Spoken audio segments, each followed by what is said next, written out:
Welcome again to Cottage Talk. I'm Russ Goldman. Joining me right now is Tony Gold. This is a combo show. It will be a match review of Fulham's loss to Bournemouth, and then we're going to preview the huge match on Sunday at Craven Cottage against Chelsea. Cannot wait to the second half of the show, but we do have to get through the first half of the show reviewing back a match that Tony was at, and I'm sure he doesn't want to talk too long about it, so we'll see how long we actually want to talk about it. I do want to apologize. I've actually been out of pocket this entire week. A lot going on personally. So I really didn't get a chance to do a post-match show. But we're going to look back now, and we're going to talk a little bit about it. I also want to mention big news from Cottage Talk. I do have a huge announcement. It is coming soon. I'm not going to tell you what it is, except that Cottage Talk will be expanding and partnering with an entity that I think everyone is going to be happy with. Not going to make the announcement yet until it becomes official. But around this time last season, I was discussing ending Cottage Talk. Tony knows this. I made the decision. A year later, I'm talking about expanding it. So that should tell you how far I've come from a year ago. And all of you have a lot to do with me changing my mind and getting to where I am now. So I'm now looking to bring you even more content. And there's going to be a lot more content for next season. But I'll have an announcement before the end of the season and might have something to show you as well. All right. My friend, Tony, welcome back to the show. How you doing? Yeah, I'm very well, thank you. All good. Thanks. How you doing? I'm doing good. So, Tony, we do have to start. It's been a while. It's been, 4 days since the match you went to. Let's just rip off the Band-Aid. Give me your opening thoughts on the loss to Bournemouth. Yeah, look, it was highly frustrating, Russ. But we've become accustomed to that. I think this season, pretty much. We seem to bounce from a good performance to a poor performance, from a good performance to a poor performance, and that seems to be, where we're at.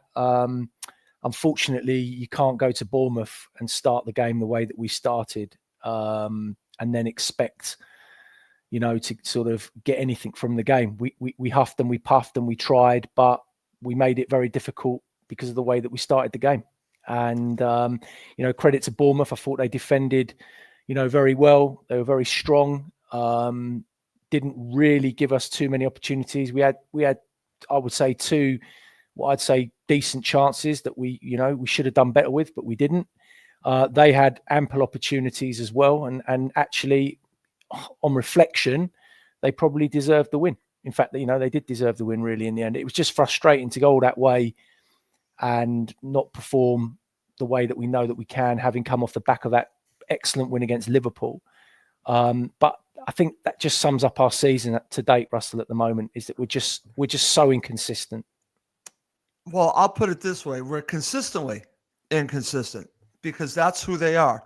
And I said this to you, it's Mr. Hyde returns. It's Dr. Jekyll, and now you got Mr. Hyde. And the question is, why, Tony?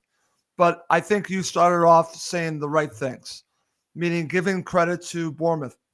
They deserve it because on watching back the match, they deserved the 3 points. So give them credit for that. But Fulham, I wouldn't say gift wrapped it to them, but to give up a goal so early like they did was extremely disappointing and started the match definitely on the wrong foot, because when you're doing that, now you're playing uphill. My only thought here, Tony, was that it happened so early. Obviously, you have ample time, and it can work in your favor sometimes when this happens. I remember Fulham have done this in the past. I think they were at Stamford Bridge years ago and scored an early goal.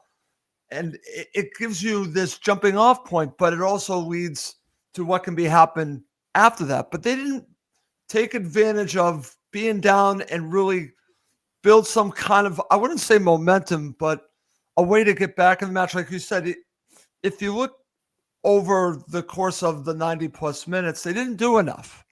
We could talk about a few things. I do definitely want to mention the substitution mess, the opportunities Fulham had. But like you said, you can also talk about Evan Nilsson hitting the crossbar. So every time I can talk about an opportunity for Fulham, I can obviously talk about an opportunity for Bournemouth as well. I think the teams are pretty even, but this goes back to maybe we should have won at Craven Cottage, and then it really is even. But now they have a little bit of a leg up, even though we are even in the table, but they have a better goal differential. So that could come back to bite Fulham. But when I look back at the match, my first thought was they didn't do enough. And one of my keys to victory, Tony, and I was basically screaming when that goal went in, because I have one of my keys was they could not make any mistakes at the back. And they do it within a minute. And let's just go there now. I want to get your thoughts on the goal they gave up. Let's just talk about that. Yeah, look, it's how many poor goals have we conceded this season, Russell? You know, it's the same old adage. It's the same story that we've had to be dealing with all season. It was a horrible goal to concede, absolutely horrible. Anthony Robinson, you know, awful defending from Anderson, and it's just a poor goal to give up. And as I said, it's, you know, not even 2 minutes on the clock, 1 minute 30 seconds, whatever it was. And like you said, you're putting yourself on the back foot before you start. But that's been our Achilles heel all season. But the reason we've got away with it in a lot of games is because we've had a bit more quality going forward in games, and we've managed to score a few goals. But that has papered over our defensive frailties, in my opinion. And I think that, you know, what we have to address at the end of this season, it's obviously, you know, we can't address it now because we've got what we've got. But we have to address it at the end of the season, Russell. We have to be defensively much more solid going into next season if we want to do anything or have any aspirations of pushing on. That's an area that Marco Silva has to address. He has to address it. Well, let's just talk a little bit about this, because there are many layers, and I know I can point the finger at Jedi, but you could talk about all the build-up play as well, Tony. But to give up a goal like that, if we're saying that this is a one-off, that's one thing.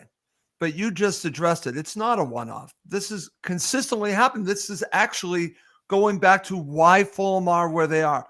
I think this has been a tremendous season, but it's almost feels like it could have been so much better. And I think that's what has been bothering you, been bothering me, is that me and you, we are very ambitious. We want the best for not just us, but for the Fulham supporters everywhere. And we're thinking, and this is what I'm thinking, is why not us, right? I see Nottingham Forest out there doing what they're doing. And I'm thinking, why not us? But you're just talking about this is the reason why not us, why we're not in a Champions League spot, and they could have a Champions League spot. Why can we beat Nottingham Forest and Newcastle United and they're ahead of us? It does not make sense, but it actually does, because in some ways they're more solid than us defensively. It's as simple as that. They have better defenders, and our defenders on paper are good, but you know what? They're not great. They're good, Tony. Calvin Bassey has a chance to be great, but would you put Anderson in a great category? I wouldn't. Jedi Robinson, great going forward, right?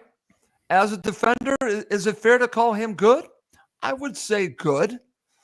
We could argue maybe not even at that level, okay? And I think that it's a fair discussion. Then you look at Castagna, who I think has played better lately, but still, at his best, is a good defender.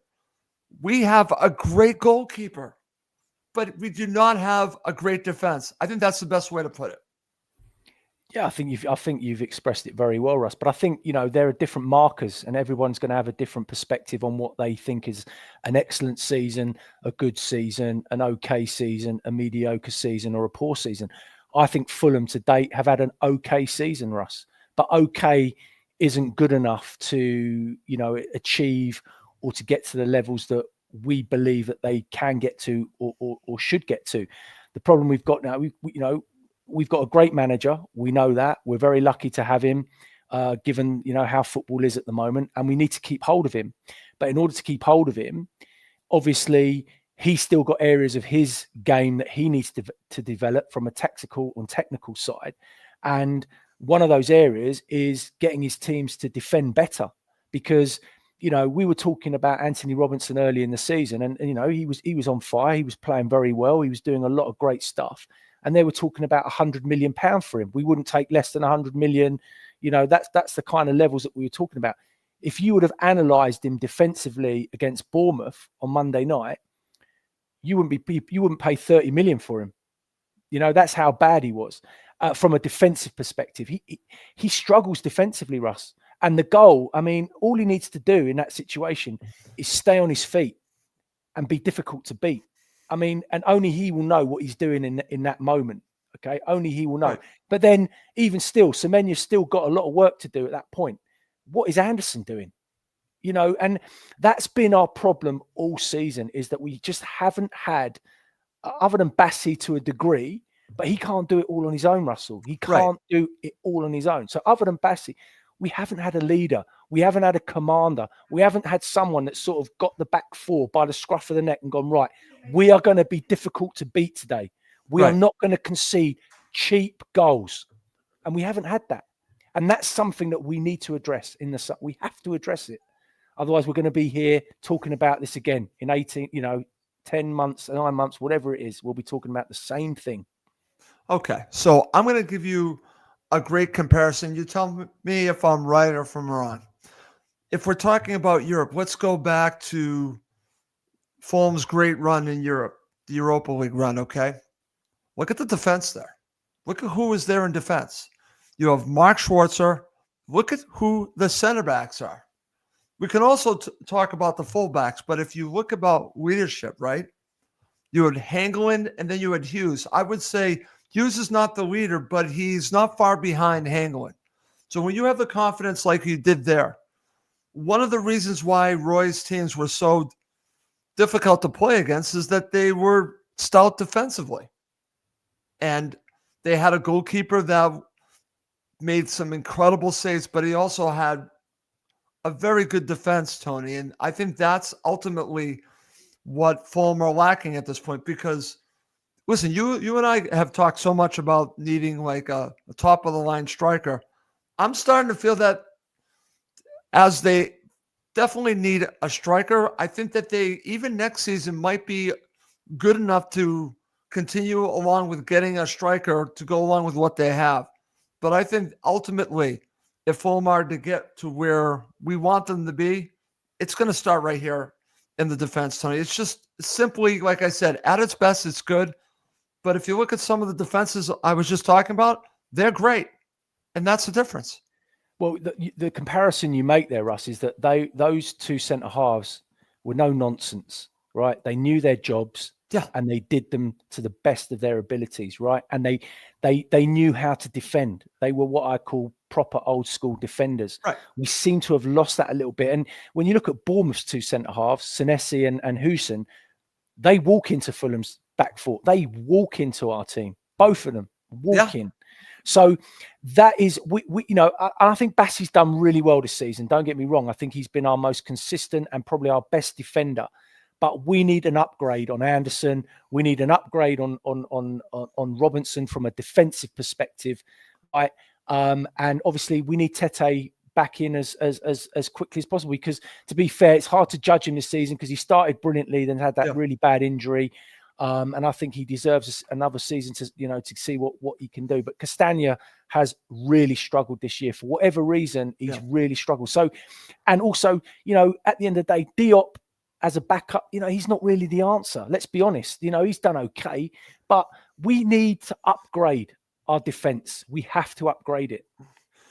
Do you know what he is? And I'm going to talk about Diop, and this might sound like a slight, but it's not, because he had his moments. But I can say that Diop is a little bit like Philippe Senderos, where Senderos would always have that mistake in him. And I think Diop does, but he's been better lately. But they just don't have someone that they can, like I said, the Hangeland Hughes, the leadership, the old school mentality. That's what they're missing, man. And you talked about Bournemouth's central defenders. They're excellent. As you said, they walk in to Fulham's side starting, and you really don't think much of it. I think when we watch a match, I'm worried about Anderson, okay? I'm not as worried about Calvin Bassey. We've talked about it, but it's that other side. It's the guy that I thought was going to be the leader, and he's not the Hangelin. And I expected him to be the Hangelin, Tony. Shame on me, because I actually expected him to be that. And for all the diagonal passes, right? I don't care about any of that crap anymore. It's about defending. As you would always say to me when people talk about Jedi, and I love Jedi, okay? Don't get me wrong. I'm a fan of Jedis. But his defending at times is suspect. And his first job is to defend.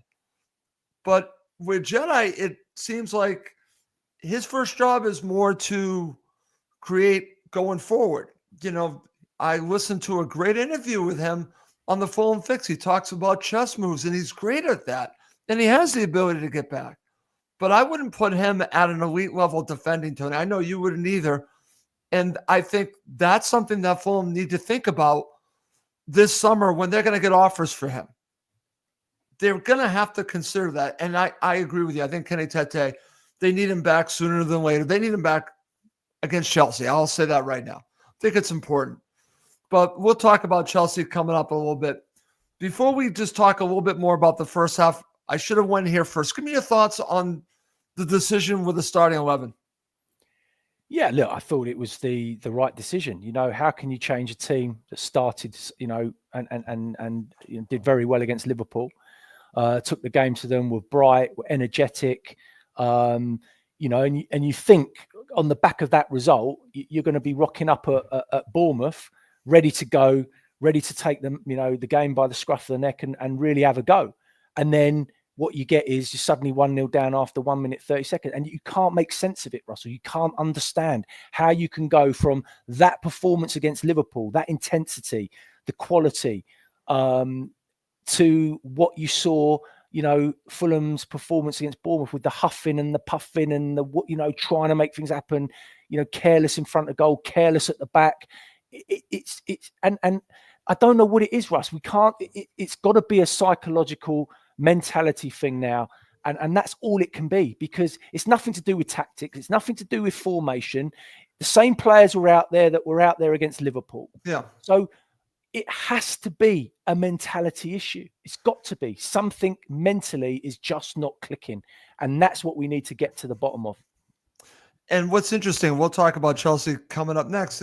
I'm going to predict a Fulham victory. I'm telling you that right off the bat, because it's kind of in their DNA. It's what we've seen all season. It's the consistently inconsistent. But the difference for them is going to be, can they string together some victories? And they have not shown that ability. They just have not. And that could be the difference between getting into Europe and ending, I don't know, 9th, 10th to 11th. They could end up being there, and I would be very disappointed because they're on the cusp of it. It's wonderful that we're having this discussion, but we're close. You and I can taste it.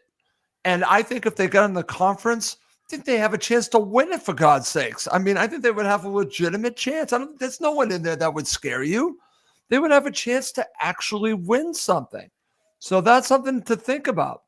All right, my friend, before we wrap up, and then we'll talk about the second half, I just want to talk about in my first half analysis, because one of the issues that came up during this, and I want to get your thoughts on, because again, like I mentioned, Fulham had a couple of opportunities, but you also had the opportunity from Evan Nielsen, and that was very close to being 2-0. But I've seen a lot of talk about this, and I saw Marco mention this. So let's talk about this. It's the end of the first half, near the end of the first half, on Anderson, a challenge that was a yellow card. I'm asking you, I've watched this back several times. Doesn't matter. It's not going to change the result, though. Should Bournemouth had a red card? Look, you've seen them given, Russ, right? You've seen them given. And again, it comes down to an individual's decision-making in their mind, what they've seen, how they view it. And ultimately, in a lot of people's mind, they would have said, yes, that should have been a red card. In other people's mind, it'll be looking at it saying, no. It's on the border, right? It's on the border. It's on the border. I mean, I thought that the challenge on the one on Sander Berger was more of a red card, in my opinion. Okay. Look, I've seen them given. I necessarily didn't think it was. I say I think the one on Sanderberger was worse, and I think that actually the intent there was worse, and that could have easily been a red card. But yeah, I mean, ultimately, it wasn't given, so it wouldn't have made any difference anyway. But again, we get into that situation where we're talking about decisions when nobody really knows anymore what is a bad tackle, what is, when you slow it down, it always looks worse than it is, and so we're just in that sort of grey area, Russ, all the time. These decisions are coming up. Right, but the bigger picture for me, and the reason why I'm bringing this up, because I want to talk about it in these kinds of ways. I want to bring it up because it happened, right? And as we're saying, it could have gone either way. And the calls are so inconsistent. So I put the blame on Fulham for not doing enough to win the victory that we're talking about coulda, shoulda, woulda, right? I don't like that stuff. We could argue and complain about the refs all we want and the decisions made, but it's in the hands of the players to get it done. And they simply, in this match, did not get it done. And Bournemouth did. It's only a goal, but they got it done. They were very good defensively. They were resolute defensively. They deserved the 3 points. So could that have changed things? Of course it could have. But I hate the fact that that's our conversation, but we have to have it because it did happen, Tony. But that's the disappointing part, because it didn't have to come down to us talking about should Bournemouth have had a red card. That's actually annoying to me. But let's move on. Let's talk about the second half. And I just want to get your overall thoughts on the second half. But before we do that, I do want to go right to the talking point, because this has been a huge talking point, the substitution mess. So let's talk about the situation with Sessegnon. And way I'm hearing it now, it was supposed to be Jedi going off, and they got the numbers wrong. And it's unfortunate they had to go through with it. So I think I understand what Marco was intending to do here. But what did you make of this? I don't think it changes the result. I think the result happens one way or another. We'll never know, right? But what did you make of this mess here? No, it was a shambles. It was embarrassing. I mean, how difficult is it to have a conversation, get a couple numbers on the board and get the board up? It's not difficult, Russ, is it? I mean, it was shambolic. It was embarrassing. I mean, how many people are sitting on that Fulham dugout? Seriously. How many coaches, analysts, kit men, physios, play? I mean, there's about 30 people sitting on the bench, and one person's got one job to do it. It was it was embarrassing. It was a shambles. And you're right. Listen, it wouldn't have made any difference to the result, in my opinion. Yep. Look, Fulham, as I said, they had their opportunities. Russell, Muniz, if he takes a better touch and gets his angle right, he scores that goal. And Ryan Sessegnon with the header, he's got to do better in that situation. But as you say, Bournemouth hit the crossbar. That could have been 2-0 game over anyway. Second half, that substitution mess. It was good to see Silva actually make them a bit earlier. I think it was around 57. So he realised actually that it had gone a bit flat, a bit stale. Fulham weren't getting anywhere with the players on the park, and they needed to, make those changes. So it was good to see him make them early, but it was shambolic. It was going. Robinson should have come off at half time. He was that poor. Yeah. He should have been off at half time, and Sess should have been dropped back, and they should have got Traore on earlier. That was 100%. Yeah. So they obviously saw that. Maybe they should have done it, like you said, at halftime. So that mess of the number difference between Sessegnon's number and Jedi's number caused the issue. They got it wrong. And then Sessegnon goes off, and that was the issue, that he went off, then they couldn't bring him back on. But regardless, like I said, it's not the reason they lost the match. No. And I won't accept that that's the reason. I won't accept not getting a red card, because I'm going to say it right now. This is a loser's mentality, man. And I won't accept my team acting like losers, okay? They're not losers. They're just consistently inconsistent. That's who they are. But when you do this bitching and moaning after a loss of what could have happened, that's just not me, man. I want to look at what went wrong and let's move on, and let's give credit to the other team, and then we can figure out what they need to do against that other team down the street who I think we're going to beat on Sunday, okay? And I can't wait to talk more about that, because I am fired up to talk about that. I'm looking forward to it, because I got some serious feelings about that upcoming match. We're going to get that there soon. We're not there yet. So just let's go back to just talking about Your view, you were there, Tony. What was going through your mind in that second half, and obviously how the match ended? Yeah, the bottom line is that Silva tried to change it. But as I said, we were chasing the game. Right? We seemed to be chasing the game from the minute we conceded the goal. We were chasing the game, and we were chasing. And I think when you're in that mindset, you're always, you're putting a little bit extra on the pass. You're trying a little bit too hard, and it just looked like we were trying that little bit too hard, and we just weren't getting anywhere. And I said, credit to Bournemouth, they were, very solid. They didn't give anything away. They kept it tight, and Fulham just couldn't break them down. They just couldn't find a way. And sometimes you have to hold your hands up and said, right, you can't start that badly in a game and then expect to get anything out of it once you're giving yourself a bit of a mountain to climb. And that's what Fulham did, and they just simply didn't have the answers. They didn't, Tony. And like I said, what's interesting about this, it's a missed opportunity. How many times have we talked about that? Oh, missed opportunity, right? You and I have been talking about that. We're talking about the next match being bigger and bigger. As we're going to talk about Chelsea, it's still massive. And I'm just going to share some comments because we're going to talk about the Chelsea match coming up next. There will be no excuses against Chelsea as we've had more time to prepare for Sunday. This is from our friend Suhail. Suhail is watching. Thank you, Suhail. He says, let's be real. We could take a loss versus Bournemouth if it means we beat Chelsea. I agree with him on that. And Judge, I'm just going to say this. Sorry, I swore there. Sorry, I get passionate, and sometimes I said some words I shouldn't say. But thank you as always for chiming in and watching the show. I am passionate. I love this club, and I want better for this club. I want better for the supporters. I will not accept mid-table mediocrity, Tony. I'm not going to accept it. I'm going to be fighting against it as long as I'm a Fulham supporter. People tell me, well, we should just accept it. F that. I'm not going to accept it. I'm not going to accept that crap. Tony, why should I accept mid-table mediocrity? Why should I accept it? No, you shouldn't. And none of us want to accept it, Russ. But unless we start addressing the core issues of why we find ourselves on this streak of winning one game, losing one game, winning one game, losing one game, beating Liverpool, losing to Bournemouth. We have to, and that is down to Marco Silva as the manager. Paul obviously says we need to turn up on Sunday. Absolutely. We need to turn up every single week. We need to turn up. Well, that's the problem. And that is the problem. But what is the reason why we're not? What are we getting? And as Julian says, we're actually, based on the form that we're on at the moment, we are due a win on Sunday. So right. let's hope so. But look, ultimately, we all know that that's not good enough. We have to this group of players. Marco Silva has to find a consistency. Has to find a consistency.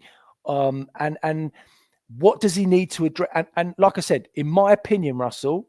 Yep. I think it's because our defense is not strong enough. I think that is the core issue here, right? It's the core issue. Well, you've been banging on this since the beginning of the season, and I think you are 100% right. We've been talking so much about the striker position, right, to go along with it. But I think that is secondary, and I think the attack is much more secondary. I would agree that we should be creating more opportunities and scoring more goals. I'll agree with all that. But I think to be where we want them to be, they need to be more solid defensively. They're just not there. And by the way, Russell, what I mean by that is I'm not talking about going back to Parker ball, right? Oh, no, we don't want that. I'm not talking about that. I'm just talking about having a back four that's organized, disciplined, and can defend situations and not concede poor goals or give up poor, sloppy goals. Yep. If we can do that, I believe we've got enough in midfield. We've got enough in wide areas. And in fact, no one can criticize Raul and Munez this season. They've delivered. They've scored goals. Absolutely. They've got goals. So really, striking isn't really the problem. We've all talked about the fact that obviously we do need another centre forward. Absolutely. But that's not the crucial issue here. No. The crucial issue is look at the goals that this team has given up this season. That's been the critical issue. Absolutely. All right, Tony, before we move on and talk about the Chelsea match, which I would much rather discuss, I'm going to ask one basic question from you, okay? And then we're going to move on from this. What did we learn from the match? I think we've talked a lot about it, but let's just summarize it. What did we learn from this match? From the Bournemouth match? Yes. Yeah, that we are, again, too sloppy at times, too inconsistent. And for these final games that we've got left, we have to dig deep, and we have to find a way. If we've got any aspirations of making the conference, European conference, we have to make sure that we win every game now, because obviously we don't get a result on Sunday, then it's going to be almost virtually impossible, very, very difficult to keep on top, because, Villa, Newcastle, that they found a bit of form, they're flying. Chelsea, still up there, and we're just going to be too far adrift. So, yeah, they have to find a way to win those games, and we're going to see what Marco Silva's about now as a manager, because he'll be very disappointed with that result on Monday after the performance they put in against Liverpool. He's going to be just as equally frustrated, because he must be scratching his head as well, Russell, thinking, how can this same group of players go from that to that? How? And he's going to be scratching his head as much as anybody. But he, as the manager, needs to find a way to find that consistency from the players. He has to. I totally agree, Tony. All right. Before we move on and we go to the second half of the show, I just want to mention that this episode, we're going live. We're streaming live on YouTube, on Cottage Talk Facebook page, and also on X. But this episode exclusively as a podcast on the Cottage Talk Patreon page, along with the next episode Tony and I will be doing shortly after this, which will be the player rating show. If you've not checked out the Cottage Talk Patreon page, please do check it out. I would highly recommend it. I post a lot of stuff up there. I've been doing it for about 9 months now. It's reasonably priced. Please do check that out. Do want to mention it because the podcast version of this will be exclusive on there. All right, my friend. Let's turn the page. Let's talk about Chelsea. And I've got a lot for myself to share with you, but I'm going to let you get us started. Let's just talk about them. I can't stand them. Okay, let's just start there. I've never liked them. My father grew up in Chelsea, Massachusetts. I tried to understand if I could ever go there, and I could never be a Chelsea supporter. It's just not in my blood, even though my father grew up in Chelsea, Massachusetts. And it's been proven over and over again why I made the right decision to become a Fulham supporter. But I want to get your thoughts on Chelsea. Look, they're a team that's there for the taking, Russ. Regardless of what anybody says, their form since the 16th of March, when they lost to Arsenal, has been, pretty much poor, is the honest truth. They lost to Arsenal. All right, they beat Tottenham, but that was a very poor game. They drew with Brentford. They've drawn with Ipswich. They got beat last night. So they're a team that's there for the taking. I don't think they're playing particularly well.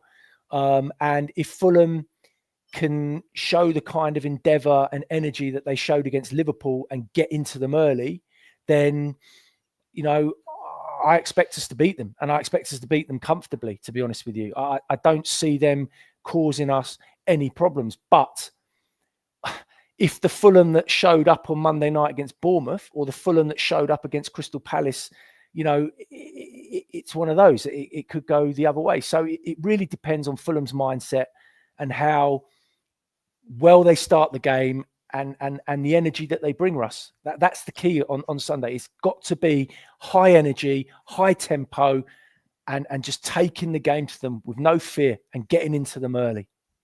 I want to see the team that played against Liverpool. Absolutely. Show me the team that played against Liverpool. Show me the team that played against Newcastle United, Nottingham Forest, especially Nottingham Forest at Craven Cottage. Show me that team. You show me that team, we're going to win this match, not just 2-1, but my prediction. I'll share my prediction at the end of this episode.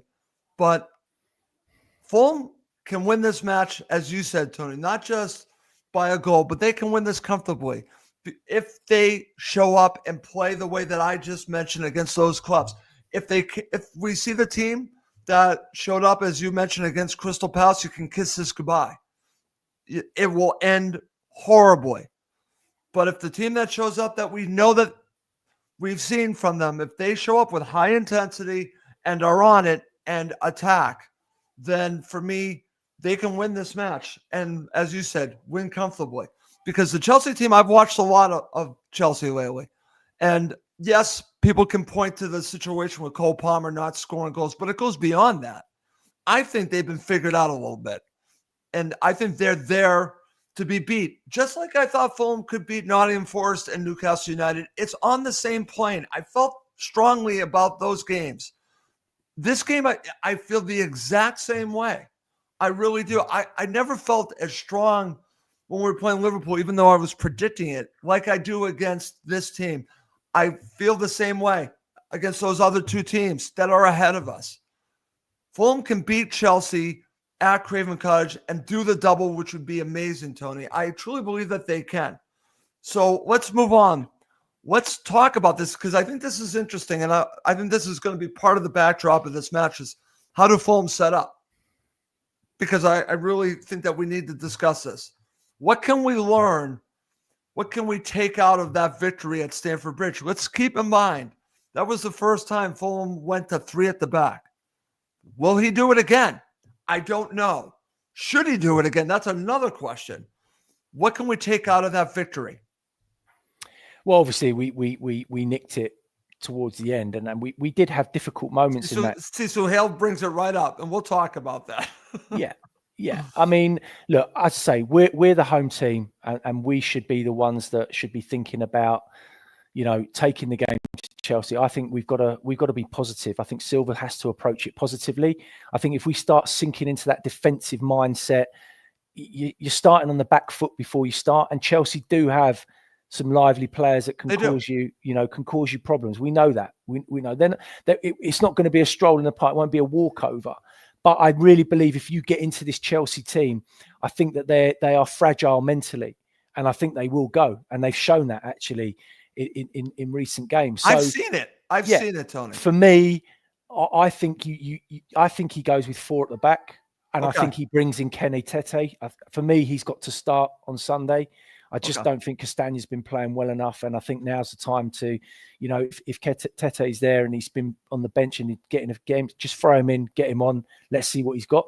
And I have to say this: he's got to start Emil Smith-Rowe on Sunday. He has to start him. And those are the only 2 changes that I would make from the Bournemouth game. Okay, we'll get to starting 11 and formation coming up. You've already gone there, but we'll go back to there in a second. And that's going to lead me to talk about how can Fulham beat Chelsea, Tony. And like I said, for me, it really comes down to an aggressiveness. Like you said, a mindset. It's a relentlessness that it's funny because I know you said about Emil Smith-Rowe, but if he plays Emil Smith-Rowe, this is going to sound weird, okay? But he has to play with that intensity of Pereira. Okay, if that makes any sense. Yeah. I think he's a lot more skillful than Pereira. But Pereira offers something that I think that Silva sees as valuable, and that's his mindset, his tenacity. He does bring that in that press. He can do that. But for me, if he starts Emil Smith-Rowe, we need to see an aggressive player. That, to me, I think that this team has to come out of the blocks aggressively like they did against Liverpool and not be afraid. They got to play with no fear. And I think a big difference in this match will be the guys in the middle. So I think Emil Smith-Rowe could play a huge role, Tony, but I'll go to Lukic and Berga. I think they're going to be key for this victory. It's a very good question. For me, I think the wide players are absolutely crystal, are key. Okay, so you're going to the wide guys. Okay. Absolutely. I think Sessegnon and Iwobi, who I would imagine will both start on Sunday, I think they're key. And the reason being is because isolating them and getting them into areas where they can hurt Chelsea are really important. And our delivery from wide areas is also going to be crucial. We have to beat the first man. We have to put the ball into areas where, Chelsea defenders are not going to be happy going. We know what Tosin is like, Russell. We've seen him, right? He doesn't like it when he's target him. Target Absolutely. Tosin. Muniz, if he starts Muniz on Sunday, and I'm not sure, he may revert back to Raul, but whatever. Right. He's got to isolate him 1v1. He will not be comfortable in that position. I don't think Colwell, he's another player that doesn't like to be put under pressure. I think the fullbacks are there to be, to be got at. Cucurella and Chalobah, I think, played there against Ipswich. They're not great. No. And I think Iwobi and Sessegnon can have a lot of joy in those areas. Okay. But, for me, it's again, getting in their face, putting them under pressure and getting into them. And once you're into them and you've got their hooks into them, they will go. And they've shown that. All right. I'm going to talk about a couple players before we talk about starting 11 in the formation. You've kind of already talked about it, but I want to just talk about these two players because something tells me that they're going to play a role here. And I'm going to give you both. I think he'll end up starting Kenny Tete, and at this point should start him, Tony. So that's number one. I think that would give Fulham a lift. I think a huge lift. I'm going to tell you a player that I think is going to play a role. He's healthy, and I think he will play a role off the bench, and that's Harry Wilson's return. I want to mention that because I think the fact that Silva mentions that the only player out is Reece Nelson is telling to me. That tells you that Harry Wilson is going to be part of this. He's not going to start. I doubt he starts. He's not going to start. But you know what? Off the bench, he could play a role here. I want to get your thoughts about the additions of those two players. Yeah, look, the reason, as I say, I would start Kenny Tete now is because he gives you a different dimension. And we saw that earlier in the season. He will give Chelsea something to think about down that, down their right-hand side, right? Or left-hand side, as it would be, our right-hand side, sorry. Right. But yeah, look, he will cause them, give them issues. I think with Harry Wilson, obviously we don't know how fit or unfit he is, but even if he's got 20, 25 minutes in him and the game is in the balance, you're going to throw him on because of what he's given you from those situations in games gone by, right? And absolutely, he could be an issue, he could be a problem. But as I said, ultimately, I'd like to think we can have the game sort of won by the time they get onto the pitch. If Harry Wilson does get on the pitch, I genuinely believe we can get into them early and have the game won before we even have to worry about doing that. But if not, then why not? Harry Wilson has shown already this season that he can be a massive issue from the bench. And if we need him, hopefully he can do that for us. Okay. I want to share a comment. Wrong comment. Sorry, Mike. Oh, no, it was the right comment. Here's a Goldman for you. I want to talk a little bit about this because I've thought about this as well. Tete also makes Anderson more reliable. I think Suhail's right here. What are your thoughts on that and why? Yes, Suhail makes a very good point. I mean, look, why is because obviously he's quicker than Castagna, so he gets round on the cover much better. And also, I think from the area that he receives the ball sometimes in those wide areas, he just seems to be a little bit more comfortable.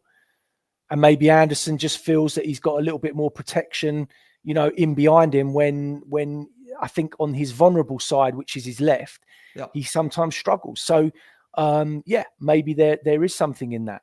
And maybe we will see a better version of Anderson if Tete starts. It will be very interesting to see. I totally agree with that. This is also from Julian. He says, Tete and Sass, Traore or Wilson will link up and the right side will be stronger. And I tend to agree with that. Very good point. All right. Let's get to talking about the starting 11 formation. Tony, you've already tipped your hand. You're going to 4 at the back. I definitely understand that. The only reason why I brought it up was because was the formation we used at Stamford Bridge. But you're home now. So I understand why you're going with that. So give me the starting 11 you would go with. I'll give mine. And then we could talk about if we think Marco will do something different. Yeah, my starting 11 would be Leno, obviously. My back four would be Tete, Anderson, Bassi, Robinson, Berger and Lukic in the middle, Cess on the left this time, Iwobi on the right. I'd bring Pereira. I'd bring Smith Rowe into the midfield, into the cam role, and I'd have Muniz up front. That would be my starting 11.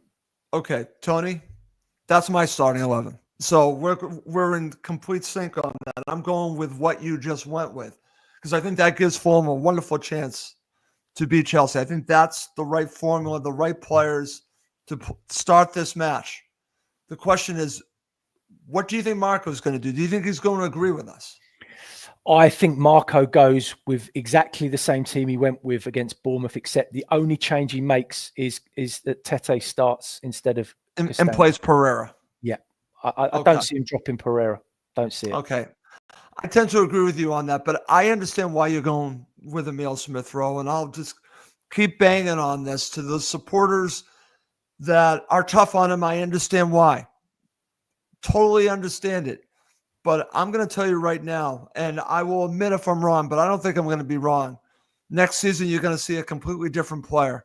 So every player just has a different timetable in their head of when they become who they are. He's not that player yet. He's coming from Arsenal where they play a certain way. It's been asked to play a completely different way with Fulham. And I understand the frustration because of the money that they laid out. Tony and I have talked a lot about this. Let's give him some more time. Whether he plays and starts against Chelsea or not, there's a player there. Let's just hope that Marco gets it out of him. And I think he will. I just think next season you're going to see the player that we had hoped. I think it's really important to reiterate and say this again. In order to see the best version of Emile Smith-Rowe, we have to play him slightly higher and get him isolated in space so that we can get the ball to him where he can affect the game. Yeah, right? I totally agree with that. We just haven't done that. And, you know, we can talk about the ifs, buts and maybes, and we've discussed it a lot, right? And a lot of it is on Emile Smith-Rowe as well, because I think he's still got to work a bit harder. I still think there's at least 20, 25% more to come from him from a work ethic point of view. Right. But he has the quality to unlock defenses. He has the quality to cause problems in the final third. We don't get him the ball in the right areas. Honestly, we don't. And in order to see the best of him, and also he just needs a run of games. But the problem that Silva's got is he's got two players that can play in that position, and he's trying to keep both of them happy. And it's very difficult. And that's the issue that's there at the moment. Right, but he also has that problem up front too. He's got Jimenez and Muniz, and we have that kind of give and take, right? Because here we are, we're talking about it, it's Muniz. How many times have you and I said it's Jimenez? He's the guy. And every time I say that, then the other one scores. I mean, the competition is good, but for some reason, this is different. This is a little bit different because he tried to pigeonhole and play Pereira in a deeper role, and it didn't work because now you got the Berger-Lukic combination. So when he decided that wasn't going to fly, he then moves him further up the pitch to play the Smith-Rowe role. So now you got two of them playing that role, and there isn't that consistency because neither of these players have owned it. So, but there is also that argument, Russell, as also, have we become a little bit too predictable in those areas?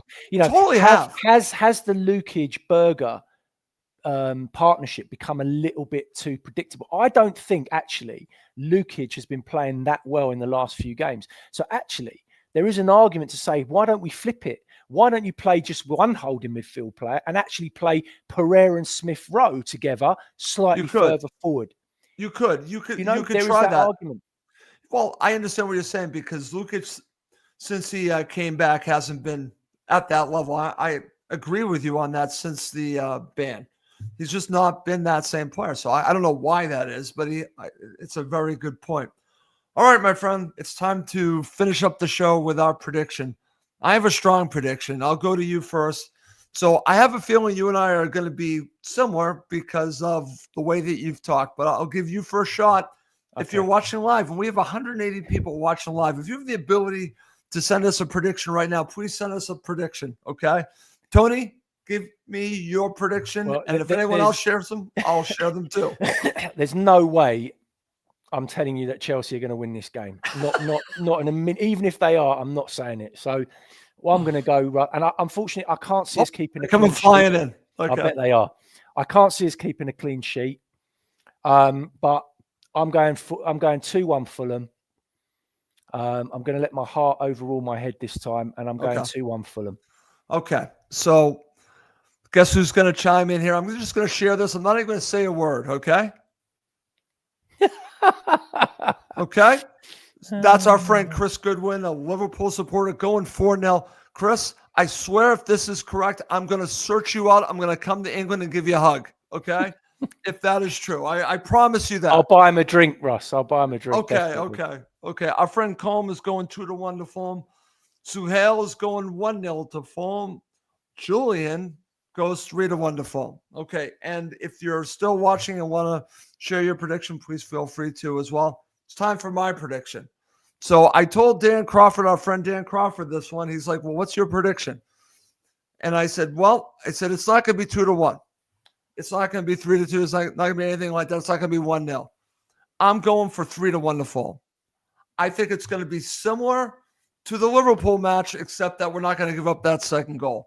I'm saying that there's going to be this moment when everything clicks like that match. I'm going 3-1.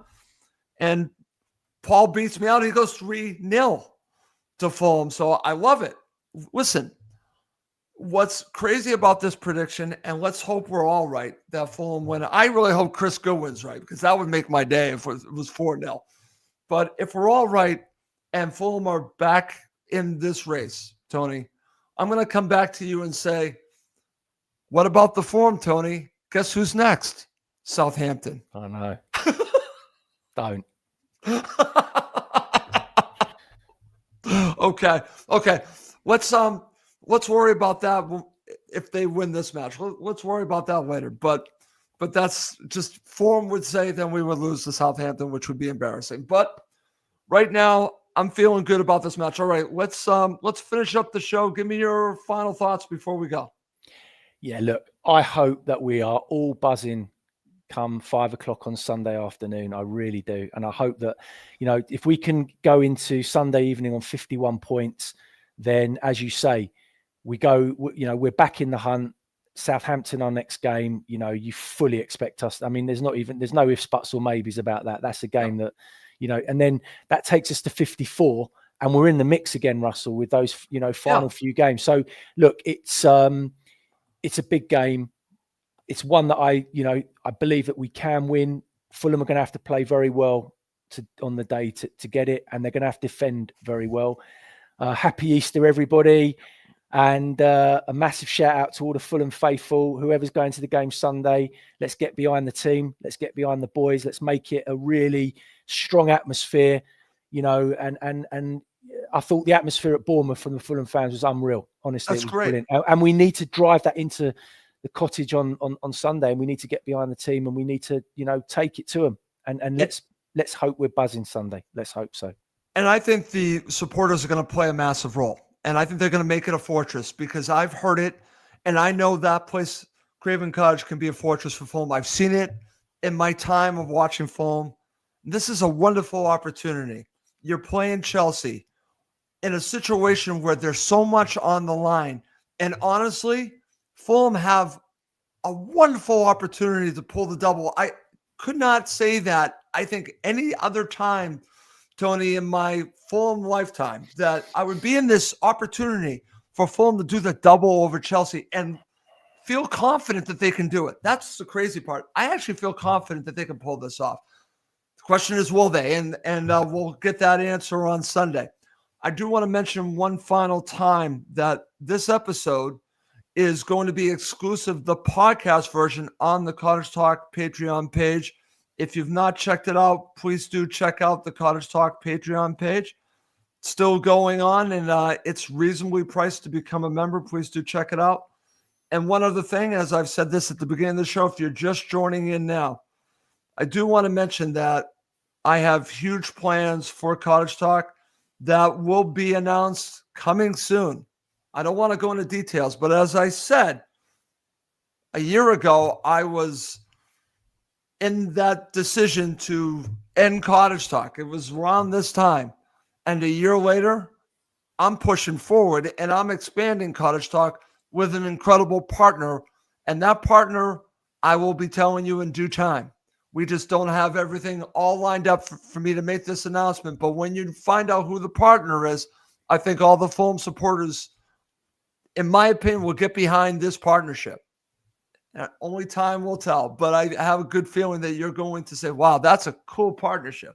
And I believe it's going to be. Anyways, enough of that. And I do want to mention before we go, going back to the Cottage Talk Patreon page, right after we finish this, Tony and I will be recording another episode of the player rating show. It won't be a really fun one, but I think it's something that we like to do. The player rating show is exclusive on the Cottage Talk Patreon page. Okay. Well, that's going to do it for this episode of Cottage Talk. He's Tony Gold. I'm Russ Goldman. Thank you as always for watching and listening to Cottage Talk.